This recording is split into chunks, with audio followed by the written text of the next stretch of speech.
Shalom, selamat malam semuanya. Terima kasih ya untuk kesempatan yang dipercayakan kepada saya. Memang ini suatu kesempatan yang langka buat kita untuk hadir di rumah Tuhan ya. Tapi saya boleh bersyukur walaupun di tengah-tengah cuaca yang enggak bersahabat berapa hari ini akan seperti ini. Karena Pantura dalam 1-2 minggu diprediksi akan mengalami hal yang sama ya, dari subuh baru akan berhenti hujan, nanti di atas jam 9 nanti subuh akan hujan lagi. Dan menarik, di selatan tidak terjadi apa-apa, hanya hujan gerimis-gerimis ya. Dan saya datang terlambat karena harus turun ke kota, karena di kota semua lumpuh ya, banjir dan memang beberapa pohon tumbang ya. Tapi puji Tuhan, hari ini, malam hari ini kita ada di tempat ini untuk sama-sama ambil bagian ya dengan apa yang akan kita lihat tentang bagaimana kita akan berdoa. Ini menarik karena ini yang selalu menjadi kerinduan kita untuk kita mendapat jawaban dari setiap pergumulan kita ya. Tadi pujiannya bagus banget. Tuhan itu tidak jauh dari doa kita, Dia dekat.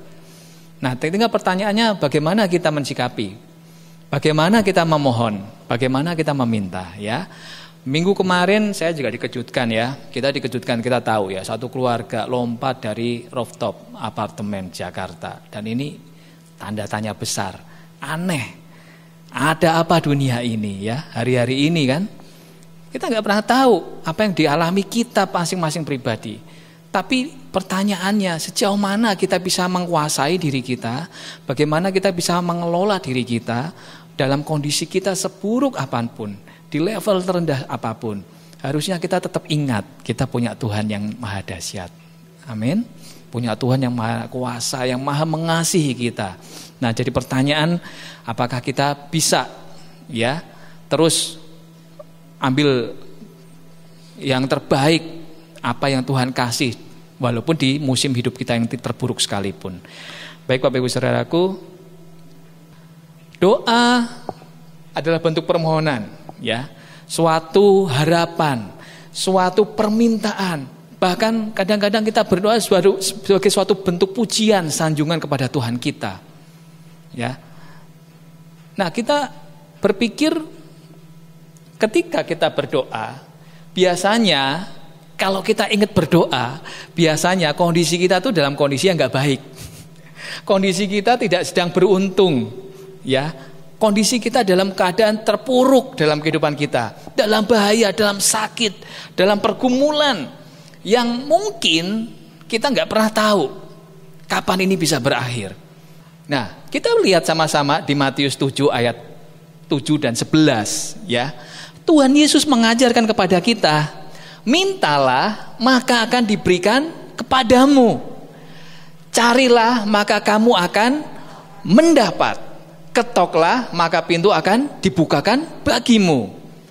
Apalagi Bapamu yang di surga, Dia akan memberikan yang terbaik kepada mereka yang meminta kepadanya. Tuhan Yesus sendiri mengajarkan kepada murid, dan saat ini malam hari ini kita diingatkan pada perikop bagian yang menarik. Perihal berdoa, ya, perihal doa, minta, ya, doa itu suatu permintaan, suatu permohonan, suatu harapan kita kepada Tuhan, dan suatu ujian iman kita juga, bentuk iman kita juga, dan bentuk kasih kita, ya, ada kasih, ada iman, ada pengharapan. Ini yang membawa kita untuk datang berdoa kepada Tuhan, ya. Nah, namun memang kebanyakan dari kita ini mengabaikan tentang pentingnya bagaimana berdoa. Karena berpikir semua ya fine, oke, baik-baik aja, nggak ada masalah sepertinya, nggak ada kendala dalam kehidupan kita, ya. Rasa nyaman itu kadang-kadang dan sering kali bahkan ya memupus kerinduan kita nih, ya, keinginan kita untuk bergumul, datang, berkomitmen dan konsisten untuk berdoa. Wah, ini bahaya, ya. Padahal doa ini sarana komunikasi untuk kita membangun keintiman kita dengan Bapa kita yang di surga. Ya kan? Tuhan Yesus sendiri mengajarkan, pagi-pagi hari dia sudah datang berdoa, bergumul secara pribadi saat subuh, ya, saat yang lain belum bangun mungkin. Tapi Tuhan mengajarkan untuk berdoa. Ya. Lalu interaksi ya Bapa dan anaknya yang dekat dan hangat ini memberikan kenyamanan ganda, saudaraku, ya, kenyamanan ganda berupa apa? Sukacita dan damai sejahtera yang tentu saja Tuhan berikan bagi setiap kita. Ya. Nah, ini menentukan bagaimana keberhasilan doa kita, permintaan dan permohonan kita ini akan dijawab dengan luar biasa oleh Tuhan. Nah, pertanyaannya, ada pelajaran yang penting yang akan kita simak sama-sama malam hari ini tentang bagaimana kita berdoa dan doa itu yang kita panjatkan kepada Tuhan akan berhasil. Ada syaratnya, ada ketentuannya. Kita akan lihat sama-sama di 1 Yohanes 3. Ya. Berikutnya kita buka 1 Yohanes 3 ayat 21 sampai 24. Ya, saudaraku, saya akan tulis yang ada di layar ini dalam terjemahan baru edisi kedua.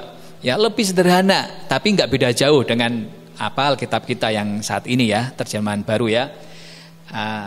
Kita akan baca sama-sama ya. 1, 2, 3. Saudara-saudara yang kekasih, jikalau hati kita tidak menuduh kita mempunyai keberanian untuk mendekati Allah. Dan apa saja yang kita minta, kita memperolehnya dari Dia. Karena kita menuruti segala perintahnya dan melakukan apa yang berkenan kepadanya. Saudara, Tuhan sudah mengajarkan tadi kan di Matius 7 ayat ke-7. Dan Yohanes pun mengulang, ada syarat yang membuat kita berhasil. Doa kita didengar, doa kita bahkan dijawab. Bahkan Alkitab juga mengajar kepada kita, ya, sebelum kita berdoa Tuhan sudah tahu jawabannya. Ya. Tuhan sudah tahu apa yang terbaik bagi kita. Memang ini klise ya. Klasik banget. Kadang-kadang ya kita berdoa. Jawaban itu urusan Tuhan. Ya.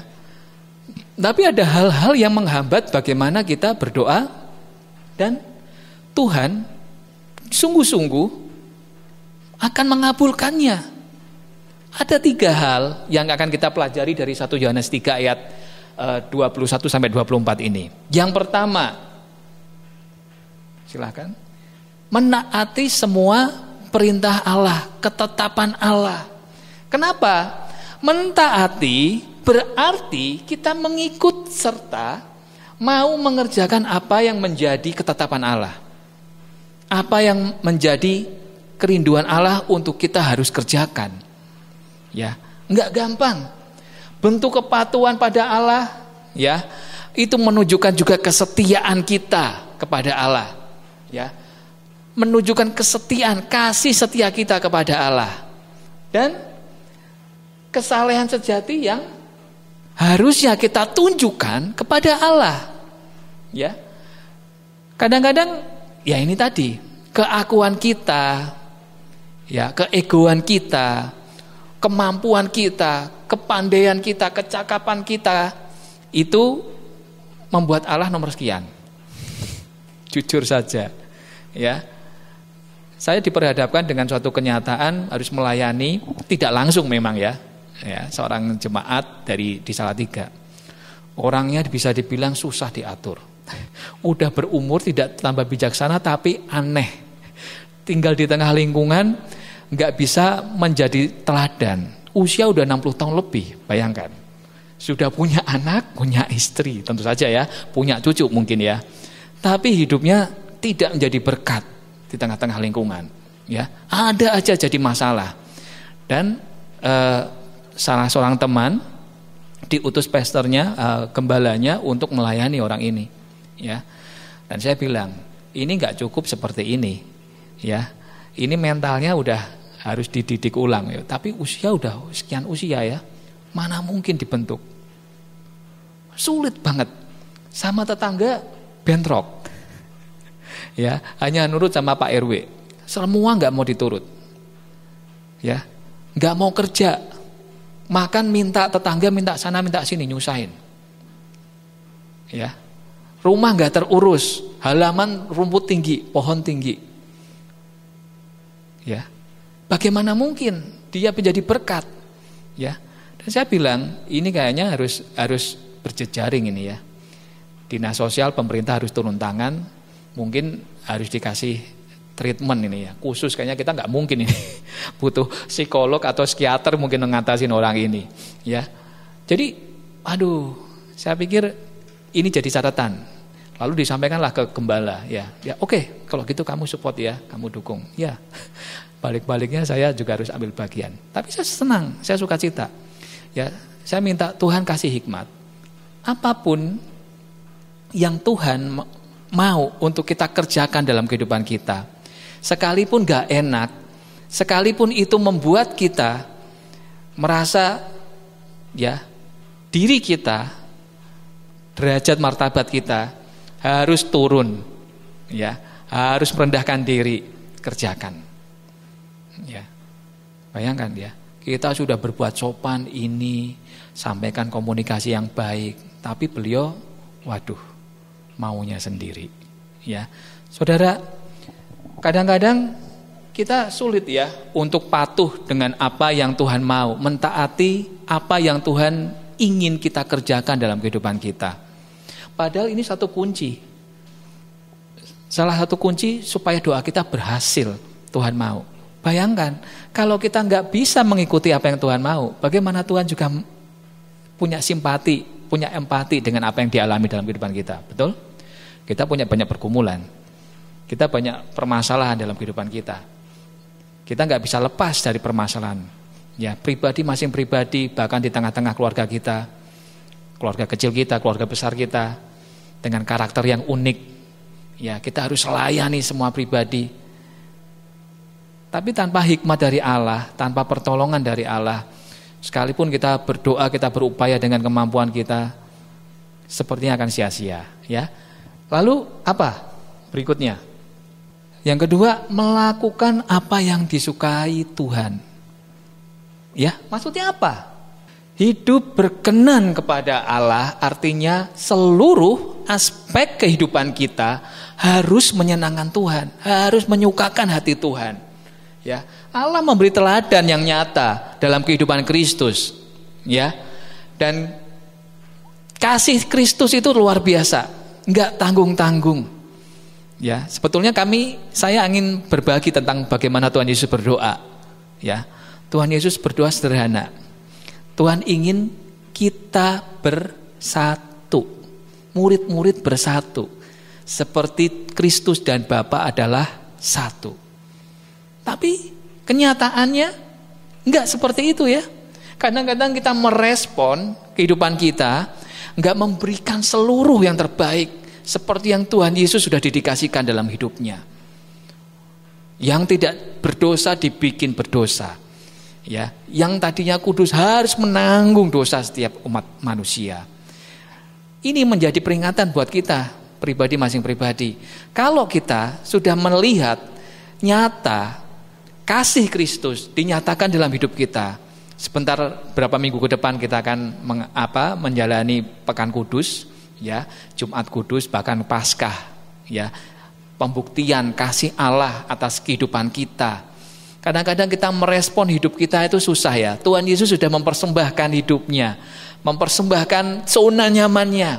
Di tempatnya yang kudus di atas dia turun ke dunia untuk mempersembahkan yang terbaik, menjadi tebusan bagi setiap dosa manusia. Kita sekarang ditantang, ya. Kalau engkau benar-benar mengasihi Tuhan, ya, bagaimana respon kita? Siapkah kita mempersembahkan hidup kita, tubuh kita, ya, sebagai persembahan yang kudus, yang berkenan, yang hidup, ya, seperti ditulis Paulus di Roma 12 ayat 1. Jangan muluk-muluk. Apapun yang engkau punya memang berharga, tapi Tuhan hanya ingin engkau mempersembahkan hidupmu. tubuhmu. Tuhan ingin kita mendedikasikan hidup kita hanya untuk Tuhan. Apapun itu, bagaimana kita mencikapinya? Ya, memang nggak gampang. Tubuh kita ini flesh, daging, ya.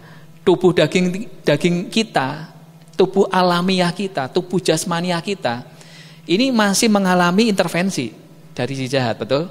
Punya tantangan. Si jahat bisa menggocok kita dengan dosa-dosa masa lalu, kesalahan-kesalahan masa lalu. Kita bukan orang yang kebal dengan kehidupan kita yang buruk di masa lalu, yang bobrok di masa lalu.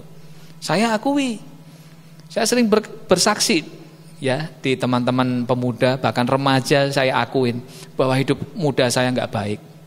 Ya, kadang-kadang si jahat, iblis, setan boleh mengintimidasi. Ya kamu, inget dong dulu kamu kayak apa, kamu sekarang bisa ngomong tentang firman Tuhan. Hidupmu dulu kayak apa. Kadang-kadang betul, sakit sekali kita tertuduh. Betul? Iya kan? Tadi 1 Yohanes 3 ayat 21, kalau hati kita tidak menuduh kita, ya, kita itu harusnya percaya bahwa Tuhan sudah sungguh-sungguh tulus mengasihi kita, mengampuni setiap dosa kita. Saudara, enggak ada yang kebal sama dosa. Manusia itu enggak ada yang kebal sama dosa. Walaupun masa lalu, walaupun hati nurani kita diintimidasi kembali oleh si jahat dengan hal-hal yang buruk di masa lalu kita. Tapi saudaraku, perlu kita perhatikan ketika kita punya kesadaran, ketika kita mengerti kebenaran bahwa Kristus sudah mempersembahkan hidupnya saat menjadi seteru dengan kita, ketika kita tidak sempurna, kita masih di dalam dosa. Ya, Tuhan tanpa syarat, ya, Tuhan mengasihi kita. Bagaimana kita meresponi kehidupan kita ke depan? Ya, apakah kita masih tinggal di dalam kehidupan kita yang lama? Ini yang harus kita rubah, yang harus kita singkirkan hal-hal yang buruk di masa lalu. Lalu berikutnya ayat ke-23 dan 24 ya, kita akan baca bersama-sama ya. Tadi sudah 2 ya syarat bagaimana doa kita akan berhasil. Berikutnya kita akan baca sama-sama 1, 2, 3. Inilah perintahnya supaya kita percaya akan nama Yesus Kristus, anaknya, dan saling mengasihi sesuai dengan perintah yang diberikan Kristus kepada kita. Siapa yang menuruti segala perintahnya tinggal di dalam Allah dan Allah di dalam dia. Dengan inilah kita ketahui bahwa Allah tinggal di dalam kita, yaitu dengan roh yang telah Ia karuniakan kepada kita. Ya, saya sempat bingung ya, karena terjemahan yang sebelumnya, ini terjemahan edisi kedua, cukup membingungkan. Tapi ini lebih sederhana. Kalau kita ya percaya akan nama Yesus, nama di atas segala nama. Ya, Roma mencatat apa yang ditulis oleh Paulus, ya, tidak ada nama selain Dia, Yesus, ya, di bawah kolong langit ini yang bisa menyelamatkan umat manusia. Tidak ada, ya. Nah, bagaimana kita meresponi? Kita percaya, ya. Banyak orang meragukan keilahian Tuhan, keilahian Kristus, kemesiasan Kristus yang diutus, yang diurapi oleh Allah. Ya, hari-hari ini banyak yang kabur, yang kadang-kadang merasa ini nggak masuk akal, ini nggak masuk di logika. Orang mau mati bagi orang lain, begitu kan? Tapi Tuhan, ini misi Tuhan, ya, bukan semata-mata Kristus sebagai manusia, tapi Allah di dalam Kristus, ya, yang mengasihi setiap kita. Ini yang luar biasa. Dan barang siapa percaya kepadanya akan diselamatkan. Yohanes 3 ayat 16, ya. Lalu yang ketiga, silahkan, mengakui dan percaya Kristus sebagai teladan hidup. Ya. 1 Yohanes 4 ayat 19. Ini ayat emas yang selalu enggak pernah saya lupa. Ya, pernah jadi tema Natal, ya. Kita mengasihi Karena Allah lebih dulu mengasihi kita. Ya. Jadi nggak ada alasan kita nggak mengasihi sesama kita. Allah sudah lebih dulu mengasihi kita. Nggak bisa dipungkiri, nggak bisa disangkal. Ya.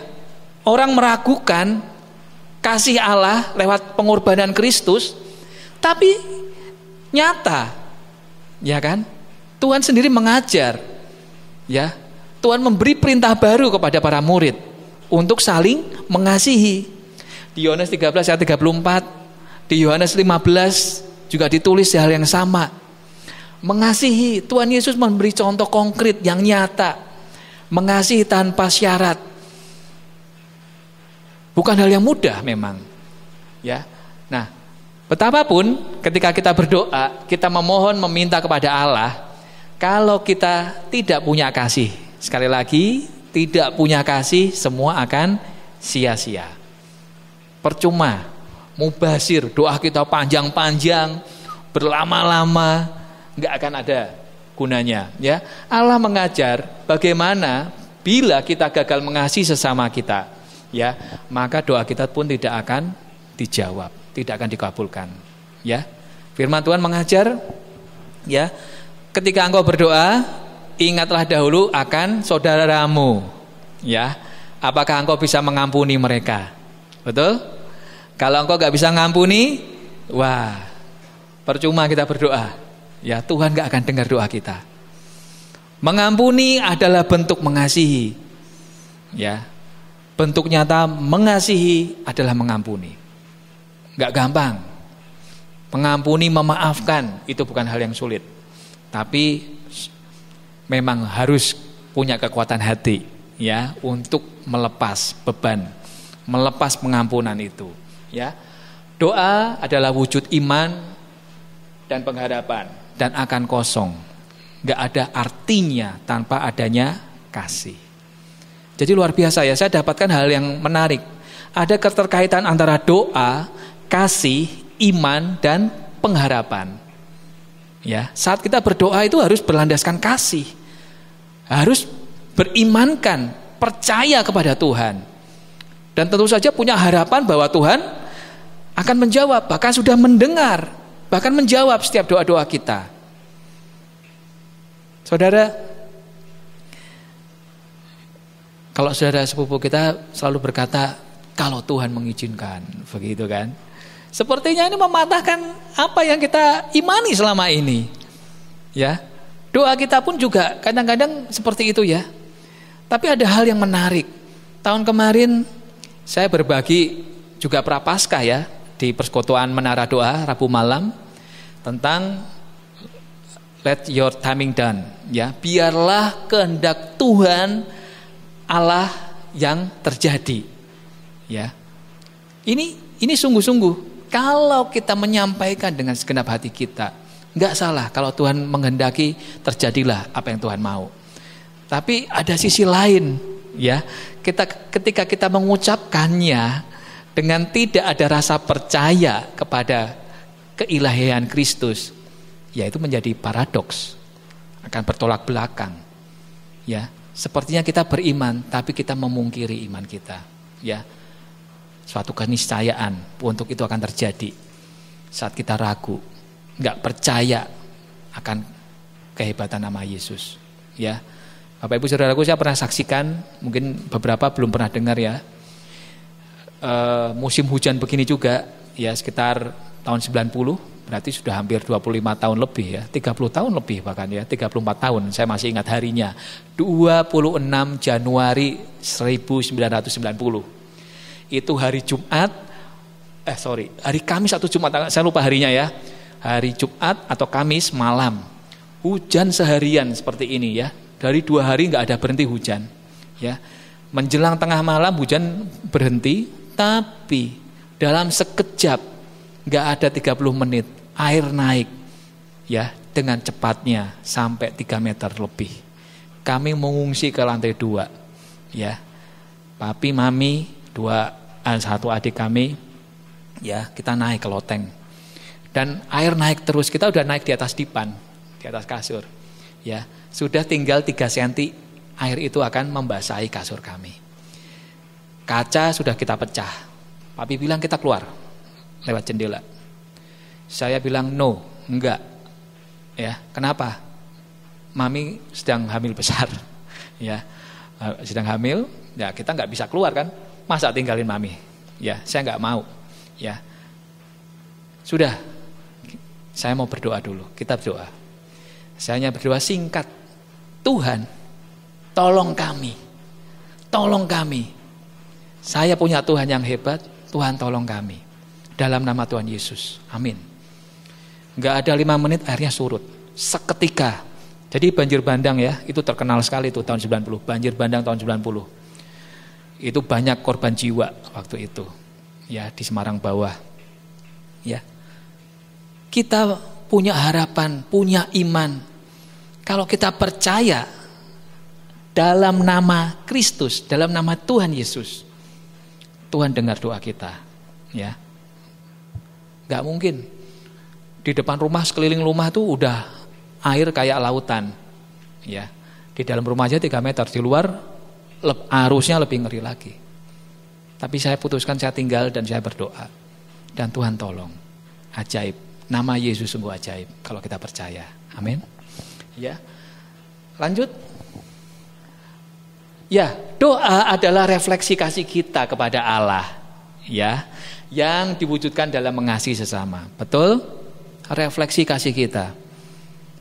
Doakanlah musuhmu. Tuhan Yesus katakan. Ya. Ditulis Paulus kan? Doakanlah musuhmu. Dengan begitu kamu menaruh bara di atas kepalanya. Gampang enggak? Enggak gampang. Saudara, sulit. Doakan musuhmu. Bagaimana mungkin kita bisa mendoakan?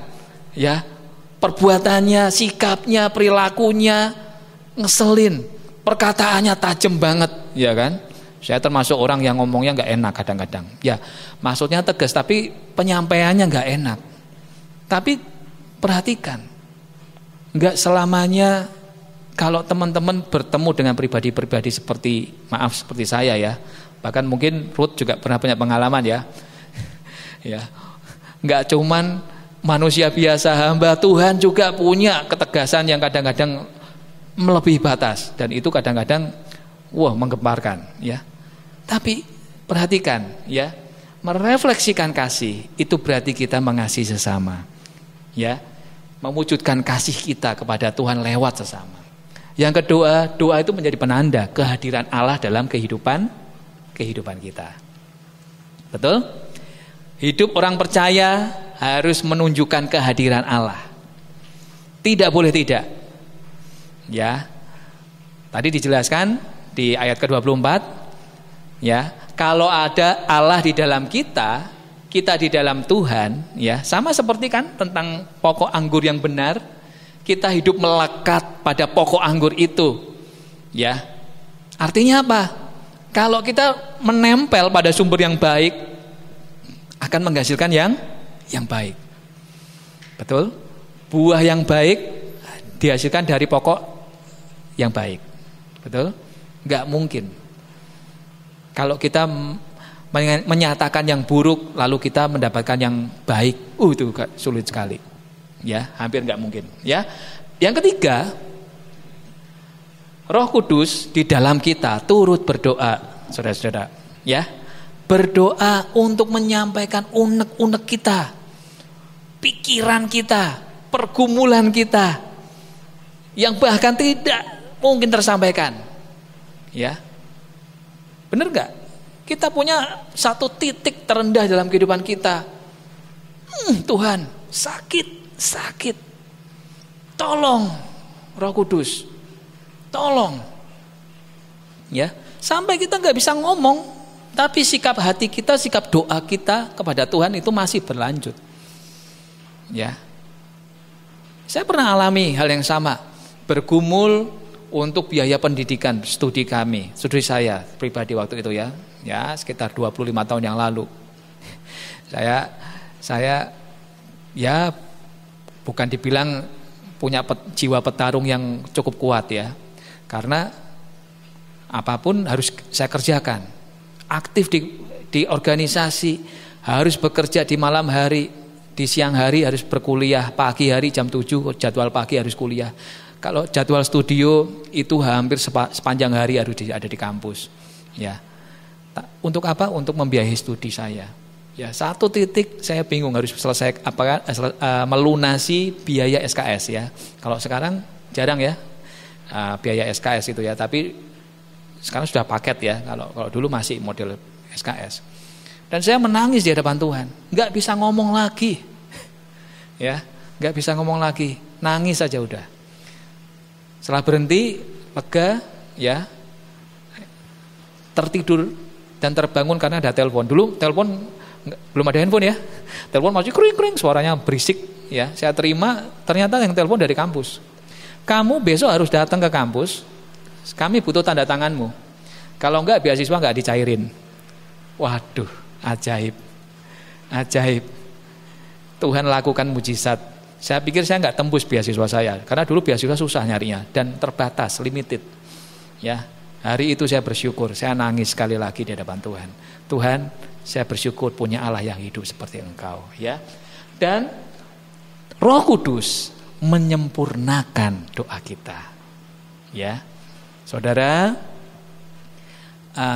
minggu lalu saya sharing di remaja bahwa kehidupan kita harus ditandai dengan baptisan air dan Roh Kudus.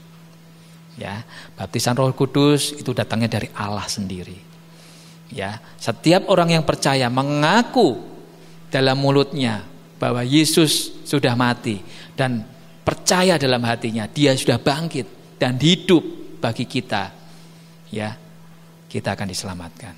Dan saat itu Roh Kudus hadir di dalam kehidupan kita. Namun demikian, kita kadang-kadang masih mengabaikan kehadiran Allah lewat Roh Kudus dalam kehidupan kita. Nah, ini yang keliru. Ini yang keliru. Harusnya kita terus membangun, ya, keintiman kita secara pribadi dengan Roh Kudus dan Allah.